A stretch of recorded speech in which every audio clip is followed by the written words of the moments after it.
algumas funções aqui, ó. AVG. A função AVG no SQL, ele retorna a média, tá? A média de uma determinada coluna, né, que eu vou estabelecer, de um determinado atributo, dentro da minha relação. Então, quando eu estabelecer AVG, aí entre parênteses, e eu der o atributo que eu vou estar buscando, ele vai executar a média daquele atributo dentro de toda a minha relação, de toda a minha tabela. Outra função é a função max. O max, ele me retorna o maior valor daquele atributo que eu estabeleci dentro de uma relação. O count ele vai contar o número de ocorrências daquele atributo dentro da relação. O max ficou repetido aí, perdão. O min, né? O min é o mínimo. Ele vai pegar o menor valor daquele atributo que eu estabeleci dentro da minha relação. O sum ele vai somar todos os valores do atributo, né, da coluna que eu estabeleci então dentro da minha relação. E o upper ele retorna o resultado daquela coluna em caracteres maiúsculos. Então nós temos aqui no slide um exemplo de comando para criar uma tabela. Para criar uma tabela, a gente tem que especificar o nome da tabela, as colunas, quais campos serão campos-chave, as restrições de integridade que poderão conter nessa tabela. E para criar uma tabela, a gente vai utilizar o comando createTable, certo? Nós temos aqui o comando createTable, certo? Nós estamos criando uma tabela chamada cliente. Então, createTable, cliente, certo? Aqui o nome da tabela.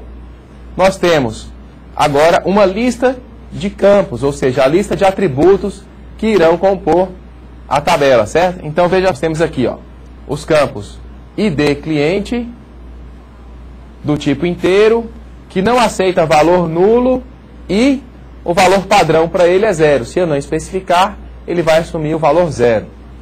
O campo nome, que é do tipo varchar, no máximo 50 caracteres. O campo CPF, também varchar, no máximo 50 caracteres. O campo telefone, também caractere, no máximo 50. E aqui, ó, a especificação da chave primária. Primary key vai ser o campo ID cliente. Então veja, o campo ID cliente é que vai assumir aí o papel de chave primária dessa relação. Após a aplicação desse comando de definição de dados em SQL, o que vai acontecer? O resultado vai ser a definição de uma tabela. Vai ser criada uma tabela com os campos ID cliente. Está vendo que está sublinhado aqui, porque é a chave primária. As colunas nome, CPF e telefone. Seria outra estrutura aqui, ó. ID pedido, né, seria o meu campo aqui. Ele é do tipo inteiro, não aceita valor nulo e o valor padrão para ele é 0. Ele possui também uma variável chamada, um atributo chamado ID cliente, que ele vai me identificar, né, um cliente, uma pessoa que está na tabela cliente. Lembra a chave estrangeira que nós falamos? Data da venda, que foi a data de realização desse pedido aqui. A primary key dele, né, quer dizer, a chave primária é o ID pedido. E a foreign key, quer dizer, a chave estrangeira, é o ID cliente. Esse cara aqui, que ele vai possuir um código que se referencia à tabela de clientes, para eu saber qual cliente realizou esse pedido, né? E após a realização deste pedido, sairia mais ou menos essa estrutura aqui, ó. ID pedido, uma tabela, e ID cliente, ambos são chaves, um é primária, outro é chave estrangeira, e o campo data de realização desse, outro exemplo de DDL, remover uma tabela. Se eu quero apagar uma tabela, uma estrutura de dados, lembre lá, ó, DDL, linguagem de definição. Eu criei uma tabela, agora estou apagando uma tabela. O comando para remover, apagar uma tabela é drop table, tá? Drop table e aí o nome da minha tabela. Alterar uma tabela, eu posso excluir, por exemplo, uma coluna, né? Ou adicionar uma coluna, se eu quiser, ou renomear uma coluna, tanto faz. Então eu tenho aqui, ó, alter table cliente, né? Drop column nome. Eu vou alterar uma tabela. Qual tabela? A tabela cliente. Fazendo o quê? Drop quer dizer apagar, né? Remover. Eu vou estar removendo uma coluna E que coluna é? Que atributo? O atributo nome. Então vamos passar então agora para os comandos DML, que seriam os comandos de manipulação. Por exemplo, inserir um registro na tabela. Nós temos aqui na tela, nesse instante, o comando insert, certo? Esse comando insert vem do inglês inserir. Então insert significa inserir. Nesse caso, inserir um registro em uma tabela. Nós vamos inserir na tabela especificada por esse nome aqui, né, na tabela, nome tabela, uma série de colunas, né, nós vamos especificar em quais colunas os dados serão inseridos e vamos estabelecer uma lista de valores para essas colunas, certo? Então, se a gente acompanhar no slide, nós temos aqui um exemplo. Então, insert into produto para as colunas ID produto, nome e preço, usando os valores 1 para a identificação do produto, violão para o nome do produto e 550 para o preço. Da aplicação desse comando seria a criação de uma linha nessa tabela, de um registro nessa tabela, contendo os valores que foram especificados aqui para os campos nessa ordem, certo? Né? Como nós já dissemos, ele é o comando mais importante, né, considerado mais importante dentro do SQL. Ele serve para o quê? Processamento de consultas. Algumas cláusulas do select.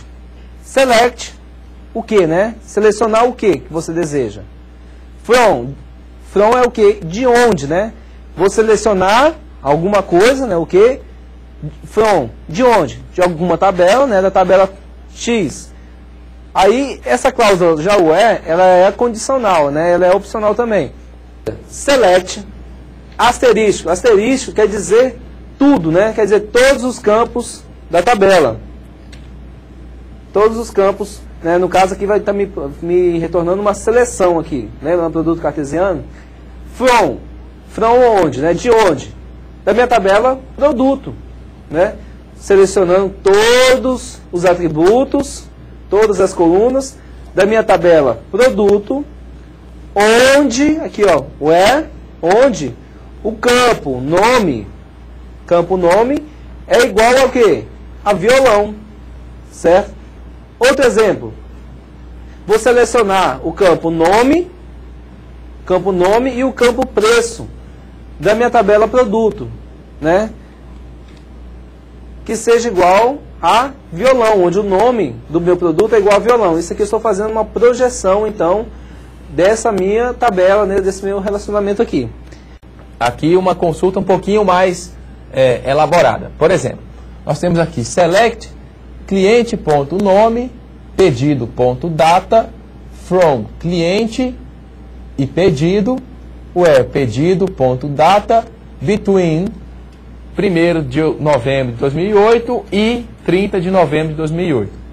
Nós temos uma consulta que ela relaciona mais de uma tabela, olha só, a tabela cliente e a tabela pedido, as duas que foram criadas aqui nos nossos exemplos anteriores.